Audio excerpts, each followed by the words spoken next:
দেখুন মহাপ্রভু বারবার বলেছেন, মহাপ্রভু চরণাশ্রয় ছাড়া আজও কেউ গৌর কৃপা পায়নি। প্রবানানন্দ সরস্বতীর একটা শ্লোক মনে পড়ল। তিনি কি বলছেন?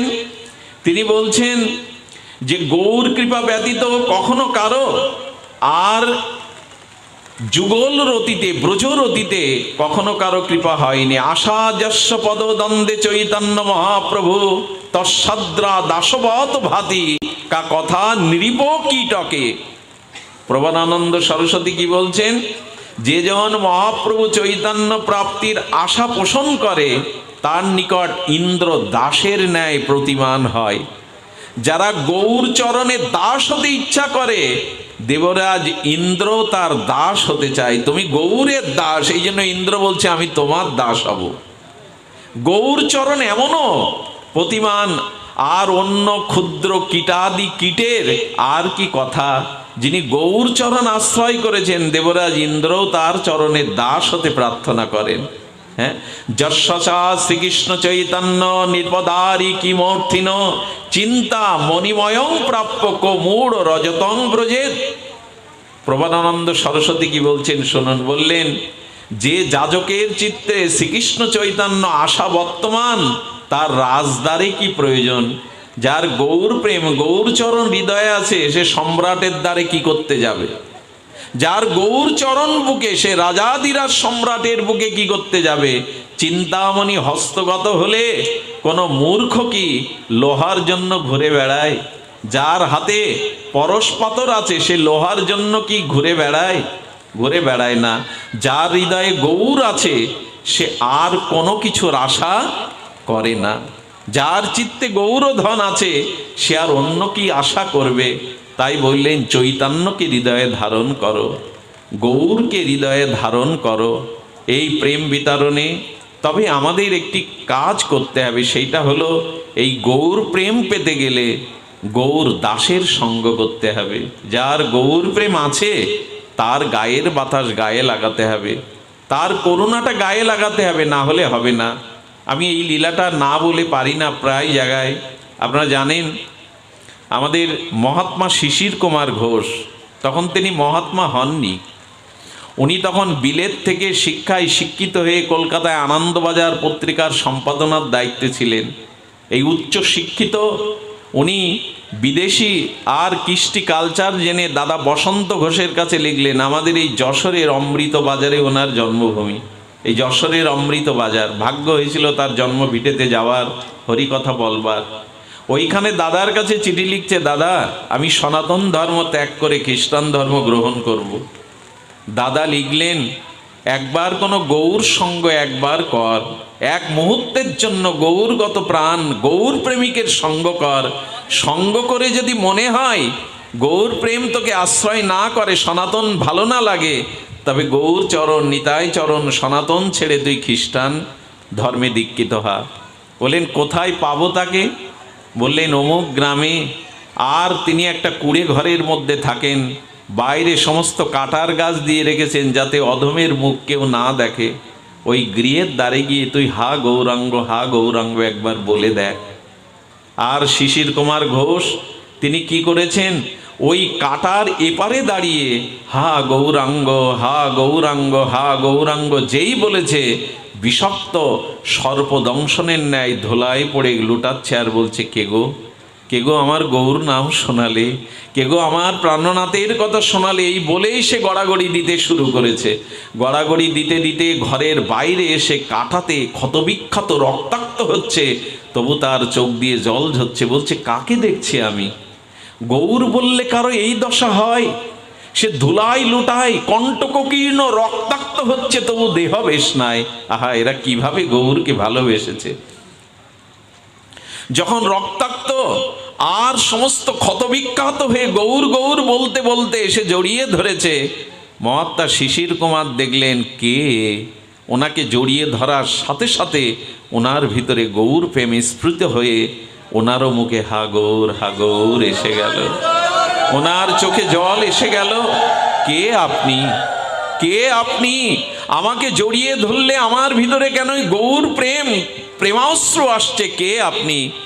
যখনই এভাবে বারবার বারবার বলছেন, সেই নিনি দাদাকে চিঠি লিখলেন, দাদা আমি গৌর মন্ত্রে দীক্ষিত হয়ে, বৈষ্ণব মন্ত্রে দীক্ষিত হয়ে গৌর দাস হব। সেই শিশির কুমার ঘোষ জানেন এমন গৌর কৃপা পেয়েছিলেন যে সাক্ষাৎ বিষ্ণুপ্রিয়া দেবী তাকে স্বপ্নেতে মহাপ্রভুর চরিত কথা লিখতে বলেন। তিনি জগতের বুকে অক্ষয় আছেন অমিয় নিমাই চরিত লিখে। এই অমিয় নিমাই চরিত মহাত্মা শিশির কুমার ঘোষের লেখা। তিনি নিজেও তার 4 ছেলেকে বাবাজি করে রাধাকুণ্ডে পাঠিয়েছিলেন, নিজেও গৌর চরণে সর্বস্ব বিকিয়ে দিয়েছিলেন। এই জন্য যতদিন কোনো গৌর দাসের সঙ্গ না হবে, যতদিন কোনো গৌর দাসের অনুকম্পা না পাবো, ততদিন আমাদের ভিতরে গৌর প্রেম জাগবে না। এই জন্য যদি হয় তার দাসানুদাসের সঙ্গ, সেই সে বুঝিতে পারে চৈতন্যের কৃপায় যারে হয় তার দাসানুদাসের সঙ্গ। এই জন্য গৌর প্রেম আর নিত্যানন্দ প্রেম, সেই ব্রজ প্রেম, সেই রাধা প্রেম একমাত্র গৌরচন্দ্র চরণ কৃপায় পেতে পারি। এই জন্য বারবার বারবার প্রার্থনা করেছেন। সেই প্রার্থনার পরটি আমরা একটু সামান্য আস্বাদন করব আমাদের ঠাকুর মশায়ের পদে। গৌরাঙ্গের 2টি পদ, যার ধন সম্পদ সেজনা ভক্তি রস সার। আচ্ছা, রসসার বলছেন কেন? দেখুন, মহাপ্রভুকে অঙ্কিত করতে গিয়ে প্রবাদানন্দ সরস্বতীপাদ বলছেন কি? বলছেন মহাপ্রেমানন্দ। আর মহাপ্রেমানন্দ উন্নত রস সিন্ধু গৌর। শব্দগুলো ব্যাখ্যা করার মতো মানসিক পরিবেশ অবস্থা নাই। এই ব্যাখ্যাগুলো অপূর্বভাবে জানিয়েছেন। কি বলছেন? প্রেমানন্দ আর মহাপ্রেমানন্দ উন্নত রস স্বরূপ গৌর। কিভাবে অঙ্কিত করেছেন? প্রেম কি বলেছেন? প্রেম নয়, প্রেমা মহাপ্রেমানন্দ। প্রেম নয়, মহাপ্রেম, মহাপ্রেমা আনন্দ। প্রেমই তো আনন্দ। আনন্দ কি আর জড়ীয় সুখে আছে, কামনা বাসনায় আছে? সেই প্রেম মহানন্দ যখন রূপ নিল, সেই আনন্দ বিগলিত হয়ে যখন উন্নত উজ্জ্বল রস হলো, সেই রসেরই মূরতি গৌর। মহাপ্রেমানন্দ, সেই প্রেমটা বিগলিত হয়ে যখন রস হলো, সেই রসেরও উজ্জ্বল মূরতি হলো আমার গৌর। সে যেন জানে ভক্তি রস সার। রসের স্বাদ তো গৌর। গৌর চরণ আশ্রয় ব্যতীত কেউ রসের সার পেতে পারে না। আমার কি মনে হয় জানেন? কৃষ্ণ নাম, কৃষ্ণ কথার থেকে আরো মাধুর্য গৌর নাম, গৌর কথা আরো আরো মহিমান্বিত। কারণ একা কৃষ্ণের মধ্যে আজ রাধা রানী ভাবকান্তি নিয়েই তো গৌর এসেছেন। রাধা ভাব আছে, রাধা কান্তি আছে, এই জন্য তিনি মহাপ্রেমানন্দ রস উজ্জ্বল সিন্ধু। আর কি দিতে এসেছেন? আচ্ছা দেখুন, মহাপ্রভু কিন্তু অন্যান্য যুগাবতার অবতারের কারণে আসেননি। মহাপ্রভুর এরকম বলা আছে যে দাপারের পরে গৌর অবতার হবে। সেখানে 10 অবতারের উল্লেখ আছে। মৎস্য, কুর্ম, বরাহ, বুদ্ধ, বামন, রাম, নৃসিংহ অনেক হয়েছেন, কিন্তু গৌর আসবে এটা কোনো বেদে উপনিষদে লেখা নেই। সূক্ষ্মভাবে হয়তো আছে। গৌর এলেন কেন জানেন? গৌর শাস্ত্রের বাণীতে আসেননি। তিনি কি হয়েছেন? অনার্পিত চরিণ চিদাত করুণায় অবতীর্ণ কল। মহাপ্রভু করুণাতে এসেছেন, করুণাকে আশ্রয় করে, করুণাকে অবলম্বন করে এসেছেন। নিয়মে গৌর আসার কথা না, মহাপ্রভুর অবতার এভাবে আসার কথা না, কিন্তু এলেন কেন? বলে এই কলির জীবকে করুণা করবার জন্য করুণাতে অবতীর্ণ হয়েছেন। করুণায় অবতীর্ণ কলৌ। আমি কথাটি 2 বার উচ্চারণ করেছি এই জন্য আমরা রাম, নৃসিংহ, বামনের মতো যেন গৌর অবতারকে মনে না করি। তার আসবার প্রয়োজন ছিল না, কিন্তু কেন এলেন?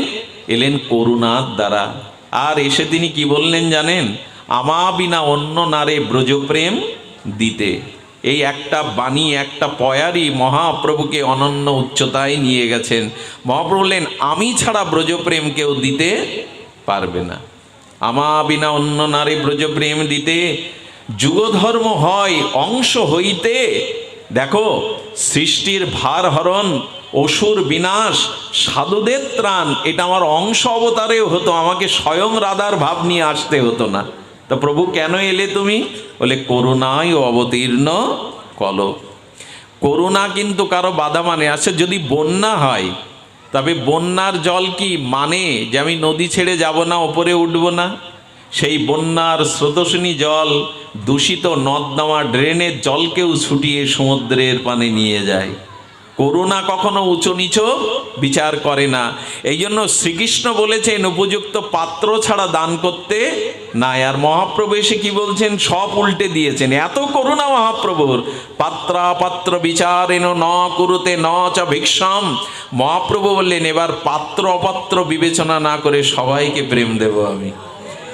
কৃষ্ণ ভগবান ব্রজের বাইরে কাউকে ব্রজপ্রেম দিতে পারেননি, কিন্তু মহাপ্রভু বললেন কে পাত্র কে অপাত্র আমি এ বিবেচনা না করে এবার প্রেম দেব। পাত্রাপাত্র ন বিচারণাং। এরকম করুণা কার মধ্যে আছে বলুন না? বলে আমরাও পেয়ে যাব, রাধা প্রেম পাবো, ব্রজ প্রেম পাবো, রাধারানীর দাস্য পাবো। বলেন অবশ্যই পাবে, কারণ পাত্র অপাত্র বিবেচনা এবার উনি করছেন না। করুণা যেন বন্যার জল হয়ে সবাইকে, বন্যা হলে কি হয় বাড়ির উঠানে না বারান্দায়ও জল উঠে যায়। আজ মহাপ্রভু পাত্রাপাত্র বিবেচনা না করে প্রেম বন্যায় সবাইকে করুণা দান করছেন। কেউ বাদ পড়েনি, কেউ বাদ যায়নি প্রভুর লীলাতে। এই করুণাই তার অবতার, এই করুণাই তার অবতারণ। করুণায় অবতীর্ণ কলো। এবং দিচ্ছেন কি? বলেন দেওয়া দেওয়া বিমর্শক না কালো প্রতীক্ষ প্রভু। আচ্ছা বললেন কাকে দিতে হবে, কাকে দিতে হবে না আমি এ বিচারও করব না। আচ্ছা আপনি দান করতে গেলে তো পাত্রে দান করবেন। মহাপ্রভু বললেন কাকে দেওয়া উচিত আর কাকে দেওয়া উচিত না এই বিচার আমি দেওয়া দেওয়া বিমর্শক না কালো প্রতীক্ষ প্রভু। দেখুন কি লিখেছেন প্রবোধানন্দ সরস্বতী গৌর স্বরূপ গৌর করুণা। তিনি বলছেন কে পাবে কে না পাবে এ বিচার আমি করব না। চলুন একটা দৃষ্টান্ত নেই। মহাপ্রভু চলেছেন, উনি বন দিয়ে যেতেই ভালোবাসতেন। সেই বনে যেতে যেতে একবার এক ডাকাত দুর্দর্শ দস্যু কতজনকে যে হত্যা করেছে, কতজনের সর্বস্ব যে ছিনিয়ে নিয়েছে। সেই বনের ডাকাত দূর থেকে মহাপ্রভুর আর উজ্জ্বল তপ্ত কাঁচা সোনা কান্তি দেখে মনে হয় ইনি কোনো রাজা আসছেন, যুবরাজ আসছেন। আর প্রভুর চোখের জল বুকে পড়েছে, ওটা মুক্তার মতো জল জল করছে, মনে করছে একটা মুক্তার হার। কোনো রাজ যুবরাজ অধিরাজ আসছেন, তার গলে মুক্তার হার। ডাকাত কি করেছে জানেন? ডাকাত অস্ত্র নিয়ে মহাপ্রভুর সামনে গেছে লুণ্ঠন করতে। যেই মহাপ্রভুর দিকে একবার দৃষ্টি দিয়েছেন এই বনদস্যু, দৃষ্টি দেওয়ার সাথে সাথে হাত থেকে তার তলোয়ার খসে পড়েছে। মহাপ্রভুর দিকে হাত জোড় করে বললেন কে তুমি? তোমাকে দেখে কেন মনে হচ্ছে তুমি আমার খুব চেনা। দর্শনেই দেখুন এখানে দেওয়া দেব একজন ডাকাত কতজনকে হত্যা করেছে, লুণ্ঠন করেছে। প্রভু তার দিকে যেই দৃষ্টি দিয়েছে হাত জোড় করে বললেন তোমাকে দেখে কেন আপন মনে হয়, কে তুমি? মহাপ্রভু আরেকটু কোল বাড়িয়ে গিয়ে বললেন আমি তো তোমার জন্য এসেছি, তুমি আমার জন্ম জন্মান্তরের চেনা। প্রভু প্রেম দিতে এসছো, কাকে যাকে তাকে দেবে? এ বনদস্যু ডাকাত অপরাধী লুণ্ঠনকারী হত্যাকারী। প্রভু বললেন কাকে দেব না দেব এ বিচার এবার আমার দেওয়া দেব বিমর্শক। আমি দিতেই এসেছি, আমি বন্যার মতো করুণার মতো বিগলিত হয়ে দিতে এসেছি, বিচার করতে আসেনি। মহাপ্রভুকে আলিঙ্গন করে বললেন তুমি আমার অনেক জন্মের চেনা গো। সেই দিন থেকে গৌর চরণে পড়ে বললেন প্রভু লুটতে হয় তো আজ থেকে তোমার চরণই লুটবো প্রভু, আর কিছু লুটবো না, চরণে স্থান দাও। মহাপ্রভু তাকে প্রেম দিলেন। যে কটা দিন বনের মধ্যে ছিলেন প্রভু আরো কীর্তন করত। প্রভু কীর্তন করতে করতে যখন ঘর্মাক্ত হয়ে ক্লান্ত হয়ে যেতেন, এই ডাকাত মহাপ্রভুর সেবক ঘর্মটা মুছিয়ে দিতেন। পদকর্তা যেন বিষ্ণুপ্রিয়ার দ্বারাই বলাচ্ছেন। বিষ্ণুপ্রিয়া দেবী বললেন ঘরে যে সেবার সুযোগ আমি পেলাম না, আজ বনের দস্যু হয়ে সেই সুযোগ তুই পেলি। যে বিষ্ণুপ্রিয়া মহাপ্রভুকে এই সেবার সুযোগ সবসময় পাননি, আজ বনের দস্যুকেও সেই সুযোগ দিচ্ছেন। আমার বলুন না দেওয়া দেব বিমর্শক। প্রভু ভুলে গেছেন কাকে দিতে হবে। তাহলে জগাই মাদাইকেও যিনি করুণা করেন, এবে অস্ত্র না ধরিলা প্রাণে কারো না মারিলা চিত্ত শুদ্ধি করিল সবারে। এবার অস্ত্র ধরলেন না, এবার প্রেমাস্ত্র বরিশন দিয়ে সবাইকে প্রেম দিলেন, আপন করে নিলেন। সে বনের হিংস্র পশু হোক, ডাকাত হোক, জগাই মাদাই হোক। আচ্ছা, এমন অবতারে যদি আমি আপনি বাদ পড়ে যায়, এটা দুর্ভাগা নয়, এটা দুর্ভাগ্য নয় যদি বাদ পড়ে যায়। এই জন্য বললেন, এবে অস্ত্র না ধারিলা প্রাণে কারো না মারিলা চিত্ত শুদ্ধি করিল সবারে। সবাইকে চিত্ত শুদ্ধি করছেন। চিত্ত শুদ্ধি মানে প্রেম দিচ্ছেন হৃদয়ে। হরি বলি বাহুতুলি প্রেম দৃষ্টি চাই করিয়া কলমশনাশ প্রেমেতে ভাষায়। যেদিকে তাকাচ্ছেন মহাপ্রভু সেদিকে প্রেম পেয়ে যাচ্ছেন। কারণ ওই যে রাধা কান্তি, ওই যে রাধা ভাব নিয়ে যেদিকে চাইছেন সেদিকেই প্রেম হয়ে যাচ্ছেন। গৌর লীলা এই জন্য বড় বড় অভূতপূর্ব। গৌরাঙ্গেরও দুটি পদ, যার ধন সম্পদ সে জানে ভক্তি রস সার। তাই গৌর চরণ যদি আশ্রয় করি আমরা রসেরও সার পাব। রসের সার কেন পাব? গৌরাঙ্গের মধুর লীলা যার কর্ণে প্রবেশিলা হৃদয় নির্মল ভেল তাই। তার হৃদয় নির্মল হবেই। গৌর গুণগাথা নিতাই গুণগাথা যার কর্ণ দিয়ে হৃদয়ে যাবে সে পবিত্র হবে, পবিত্র হতেই হবে। মহাপ্রভুর লীলা যিনি শ্রবণ করেন তাকে তো পবিত্র করবেনই। শুনুন সেই ঘটনা। নবদ্বীপে অন্ধ একজন ব্যক্তি ছিলেন। তো শ্রীবাসাঙ্গিনায় কীর্তনে যাওয়ার জন্য তার বড় ব্যাকুলতা ছিল। অন্ধ তার পুত্রকে, শিশুপুত্রকে ডেকে বলছেন, মাধব মাধব আমার হাত ধরে একটু নিয়ে যেতে পারি শ্রীবাসঙ্গনে? আমার গৌর প্রেম বিতরণ করছেন, সংকীর্তন করছেন, আমি চোখে না দেখি গৌরকে, একটু কানে তো তার মধুমাখা নাম শুনতে পাবো। আর মাধব তার বাবার হাত ধরে নিয়ে যায়। 2-3 দিন যেতে যেতে একদিন এমনি ঝড় বৃষ্টির দিনে আর মাধব ভিজতে ভিজতে বাবাকে নিয়ে বাড়ি এসেছে। সেই দিন থেকে মাধবের জ্বর। 1 দিন 2 দিন 3 দিন যেতে যেতে মাধবের জ্বর সারে না। কি করলে জানো? মাধবের মা, তখন তো এখন হোমিওপ্যাথি অ্যালোপ্যাথি চিকিৎসা ছিল না, তখন কবিরাজদের চিকিৎসা ছিল। সেই কবিরাজরা ছিল নবদ্বীপে তখন সব কালী ভক্ত তান্ত্রিকরা। ওদের দুয়ারে গিয়ে বলছেন, আমার মাধব তার জ্বর যাচ্ছে না, বড় অসুস্থ, একটু ওষুধ দেবে। সেই সময় মহাপ্রভুর কীর্তনে বিশেষ করে ওই তান্ত্রিকদের একটা কোপ পড়েছিল মহাপ্রভুর। বলে, কেন? জ্বর বাদিয়েছে মহাপ্রভুর কীর্তন শুনতে গিয়ে, ওষুধও তোমার কীর্তনে সারবে, আমাদের কেন ওষুধ নিতে এসেছো? কোনো দুয়ারে মা ওষুধ পায়নি। একদিন সন্ধ্যা নেমে আসছে, আর জীবনও সন্ধ্যা নেমে আসছে মাধবের শ্বাস উঠেছে জানেন। মা সন্তানকে কোলে নিয়ে বললেন, আমাকে ক্ষমা কর, আমাকে ক্ষমা কর, আমি মা হয়েও তোর মুখে এক ফোঁটা ওষুধ জোগাড় করতে পারলাম না। তবে শোন মাধব, তুই যদি আমার কোল ছাড়া হোস, যার কারণে যার কীর্তনে আমি সন্তানহারা হব, আমি তাকে অভিশাপ দেব। মাধব ওই শ্বাসুটে হাত নেড়ে বলছেন, না আমার মহাপ্রভুকে অভিশাপ দিও না, আমার মহাপ্রভুকে অভিশাপ দিও না। বললে, আমি অবশ্যই দেব। শ্বাস উঠেছে, যখন শ্বাস উঠেছে তখন ওই গৃহের অঙ্গন দিয়ে মহাপ্রভু নগর কীর্তন করতে করতে চলেছে।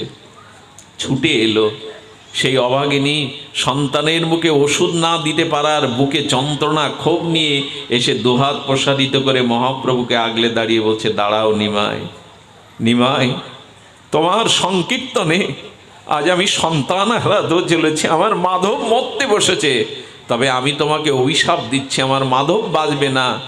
সন্তান হারা হয়ে আমি যেমন রাস্তায় রাস্তায় হাহাকার করব, তোমাকেও একদিন এই সংসারের সুখ বিসর্জন দিয়ে রাস্তায় হাহাকার করতে হবে। আমি অভিশাপ দিলাম তোমায়। মহাপ্রভু হাত জোড় করে বললেন, মা অভিশাপ না, তুই তো আমাকে আশীর্বাদই দিলি মা। আমিও মনে মনে ভেবেছি কবে সংসার সুখ জলাঞ্জলি দিয়ে আমি কৃষ্ণ বলে রাস্তায় রাস্তায় কাঁদতে পারবো।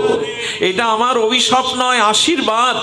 মহাপ্রভু চলে গেলেন, বুকে নিয়ে কাঁদছেন মা। ভগবানকে অভিশাপ দিয়ে কি মনে শান্তি পাওয়া যায়? মা কাঁদছেন।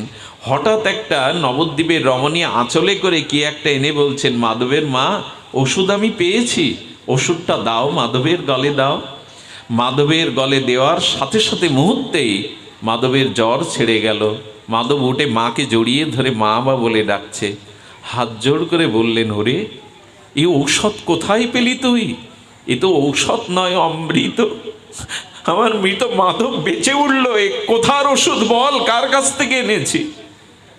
একটু আগে যাকে অভিশাপ দিয়ে এলে মা, সেই মহাপ্রভুর চরণ ধুলি আমি এনেছি। এর থেকে বড় ঔষধ এ জগতে আর নাই, এর থেকে বড় ঔষধ এ জগতে নাই। মা স্তম্ভিত হয়ে গেলেন। যাকে অভিশাপ দিয়ে এলাম সেই গৌর চরণের ধুলি, এই ধুলিতে আমার মাধব সুস্থ। হ্যাঁ মা, কীর্তন করতে করতে প্রভু যে পথ দিয়ে চলে গেছে, ওই ধুলি আমি আঁচলে করে তোমার মাধবের মুখে দিয়েছি। ওরে মাধব, ওরে মাধব, আমি গৌরকে যে অভিশাপ দিয়েছি, গৌরের চরণ ধুলিতে মৃত সঞ্জীবনী অমৃত আছে, তার চরণ ধুলি আমি জানতাম না। ওরে আমি ক্ষমা পাবো কি করে, আমি ক্ষমা পাবো কি করে? সেদিন মাধবের বাবা আর ডেকে ডেকে বলছেন, অন্ধ মাধবের বাবা, ওগো তুমিও আমাদের সাথে চলো। গৌর বড় করুণাময়, গৌর বড় কৃপাময়, গৌর সবাইকে করুণা করেন। পাত্রা পাত্র বিচারনা, তিনি বিচার করেন না। সেই দিন মা আর সেই অন্ধ পিতা সকলে মিলে মহাপ্রভুর করুণা যাজনে গেল। এই হলো মহাপ্রভুর চরণ, এই হলো মহাপ্রভুর করুণা। গৌরাঙ্গের মধুর লীলা, যার কর্ণে প্রবেশিলা, হৃদয় নির্মল ভেল তার। যে গৌরাঙ্গের নাম লয়, তার হয় প্রেমোদয়। যদি একবার হা গৌর কেউ বলে, তার প্রেম হবেই হবে। যদি নিষ্কপটে সরল হৃদয়ে কেউ হা গৌর বলে, আজও তার প্রেম হয়। যে গৌরাঙ্গের নাম লয়, তার হয় প্রেমোদয়। এই অক্ষরগুলো অতিরিক্ত কোনো প্রশংসা ব্যঞ্জক করে লেখা হয়নি। এটা ঠাকুর নরোত্তমের অনুভূতি, ভজন অনুভূতি গড়া এই অক্ষর। আজও যে গৌরাঙ্গের নাম নাই, তার প্রেমোদয় হবেই হবে। আজও কি গৌরাঙ্গ বলে, নিতাই বলে, মহাপ্রভুই তো বলে গেছেন, দিনান্তে যে নিতাই বলে একবার, সে হয় আমার, আমি হই তার। একবার যে নিতাই বলে, গৌর বলে, সে আমার হয়, আমি তার হই।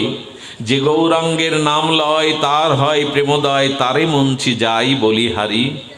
এই জগতে বলিহারি দিচ্ছেন তাকে, যে গৌর নাম নয়।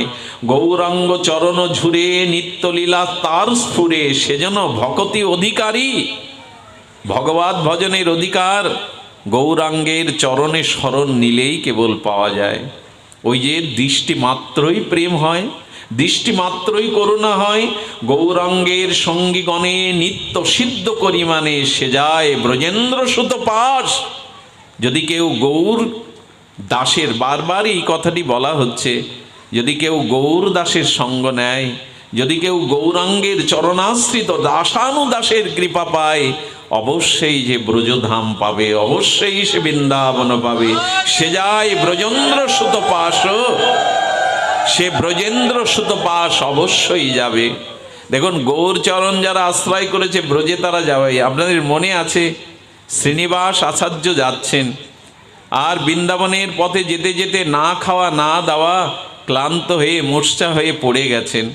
পড়ে যাওয়ার পরে এক ব্রাহ্মণ আর গরম মিষ্ট গোদুগ্ধ এনে আর বলছেন, ওঠো ওঠো, তুমি বৃন্দাবনে যাবে, ক্লান্ত হয়ে গেছে, এই দুধটা পান করো। দুধটা পান করিয়ে বললেন, পাত্রটা তোমার কাছে রেখে দাও। রাত্রে মহাপ্রভু শ্রীনিবাসকে স্বপ্ন দেখাচ্ছেন, তুমি ব্রজে যাবে বলে, গৌর নাম নিয়ে চলছো বলে, আমি ব্রাহ্মণ বেশেই তোমাকে দুধটা পান করিয়ে এসেছিলাম। যে গৌরচরণ আশ্রয় কর, সে ব্রজেন্দ্র সুত পাশ অবশ্যই যাবে। গৌর না বললে ব্রজ পাবো না, গৌর না বললে রাধা প্রেম পাবো না, গৌর না বললে নিতাই চাঁদ চরণ আশ্রয় না করলে যুগল সেবা পাবো না। নিতাইয়ের পদকমল কোটিচন্দ্র সুশীতল, যে ছায়ায় জগত জোড়ায়। হেন নিতাই বিনে ভাই, ব্রজে রাধা কৃষ্ণ পাইতে নাই। পাবো কি করে যদি গৌর চরণ নিতাই চরণ আশ্রয় না করি? এই জন্য বললেন, গৌরমণ্ডল ভূমি যেবা জানে চিন্তামণি, তার হয় ব্রজভূমে বাস। আমাদের গৌরমণ্ডল এটা চিন্তামণি ভূমি। দেখবেন বলা হয়েছে কি ধাম 4টি, তার মধ্যে যেমন শ্রীক্ষেত্র ধাম, আমাদের মথুরা ধাম, আমাদের দ্বারকা ধাম, কিন্তু যখন নবদ্বীপের নাম নেওয়া হয় তখন কি বলা হয়? শ্রীধাম নবদ্বীপ। শ্রী শব্দটা নবদ্বীপের বেলায় প্রয়োগ হয় কেন জানেন? কারণ শ্রীরূপে রাধারানী তো গৌর হয়ে এই ভূমিতে এসেছেন, সর্বচিন্তামণি ভূমি এই গৌর মণ্ডল। এই জন্য বললেন যে যেবা জানে চিন্তামণি গৌর মণ্ডল ভূমি। তাই একবার নবদ্বীপ দর্শন করবেন, নবদ্বীপের ধুলা গায়ে মাখবেন, কারণ এটি চিন্তামণি ভূমি।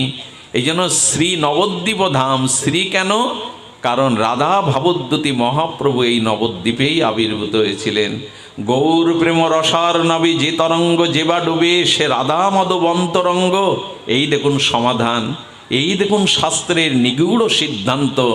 গৌর প্রেমের রসানবে যে ডুবেছে সে তরঙ্গে কি পাবে? সে রাধা মাধবের অন্তরঙ্গ হবেই হবে। যে গৌর প্রেমে একবার রসার নামে গৌর রসে ডুবেছে সে অবশ্যই আর ব্রজপ্রেম পাবে। ঠাকুর মশাইয়ের সবশেষে পয়ারটা বড় ভালো, গৃহে বা বনেতে থাকো, হ্যাঁ হা গৌরাঙ্গ বলে ডাকো, নরোত্তম মাগে তার সঙ্গ। যারা গৃহে বনে যে কোনো অবস্থায় আমার গৌর স্মরণ করে, গৌর বলে, নরোত্তম বলছেন আমি তার সঙ্গ প্রার্থনা করি জন্ম জন্মান্তরে। গৃহে বা বনেতে তাকে হা গৌরাঙ্গ বলে ডাকে, তারই তো হয়। এই জন্য আপনি করি আস্বাদনে শিখাইল জগজ্জনে প্রভু চিন্তামণির প্রভুধ্বনি। নাহি জানে স্থানাস্থান যাকে তাকে কইল দান, মহাপ্রভু দাতা শিরোমণি। মহাবদন্নায় কৃষ্ণ প্রেম প্রদায়তে, কৃষ্ণায় কৃষ্ণ চৈতন্য নামনে গৌরতীশে নমঃ। কে ইনি? মহাবদান্য আর কৃষ্ণ প্রেম প্রদানকারী আমার গৌরচন্দ্র। তাই আসুন আজ এই গৌর পূর্ণিমা তিথিতে একটা মনোসংকল্প গ্রহণ করি, যেন খাইতে শুইতে উঠিতে বসিতে সর্বদা গৌর চিন্তা, গৌর নাম, গৌর ধাম, গৌর নাম আমাদের চিত্তে মালা হয়ে থাকে। আমরা যেন গৌর নাম মহিমায়কেই স্মরণ করতে পারি। এখানে বারবার বলা হয়েছে কৃষ্ণ লীলা অমৃত সার, তার শত শত ধার 10 দিকে বহে যা হইতে, সে চৈতন্য লীলা সরোবর অক্ষরয় মনোহংস চরাও তাহাতে। যদি পারো তো গৌর লীলা সরোবরে মনোহংসকে চরাও, তবেই না আমরা প্রেম প্রাপ্তি হব। সবশেষে আপনাদের এইটুকু আহ্বান করি যে মহাপ্রভুর সাথে নিত্যানন্দের মিলন যেদিন নন্দন আচার্যের গৃহে হয়েছিল, কথাটা বড় আস্বাদনের, এটি বলেই পাঠ বিশ্রাম। আপনারা সত্যিকারের ভক্তের পরিচয় দিয়েছেন। এরকম প্রতিকূল অবস্থায়ও ভাগবত হতে পারে, এটা আমার জীবনের প্রথম উপলব্ধি। আমি জানি না এই বাড়িতে যারা এই গৃহ মন্দিরে এই পাঠের আয়োজন করেছেন তাদের কত বড় প্রশস্ত হৃদয়, তাদের কত বড় করুণার হৃদয়। এই আবহাওয়াতেও কোথাও ভাগবত হয়, এটা আমার জীবনের প্রথম। এটি আদৌ সম্ভব না। হয়তো বাবু মনে করতে পারেন, মাতাজি মনে করতে পারেন ভক্ত হতো 3-4 হাজার হয়েছে অল্প। আসলে গৌর যাকে কৃপা না করে, রাধারানী যাকে কৃপা না করে, সেদিন সাধু সঙ্গ হরিকথা সবার হয় না, সকলের হয় না। আপনারা জানেন ভিজতে ভিজতে আমাদের পাইকগাছা কবিলমণি থেকে ভক্তরা এসেছে, অথচ অনেক কাছের লোক আসতে পারিনি। এটা কৃপার উপরে নির্ভর করে, এটা করুণার উপরে নির্ভর করে। সাধু সঙ্গে হরি কথা এটা অল্প ভাগ্যে হয় না।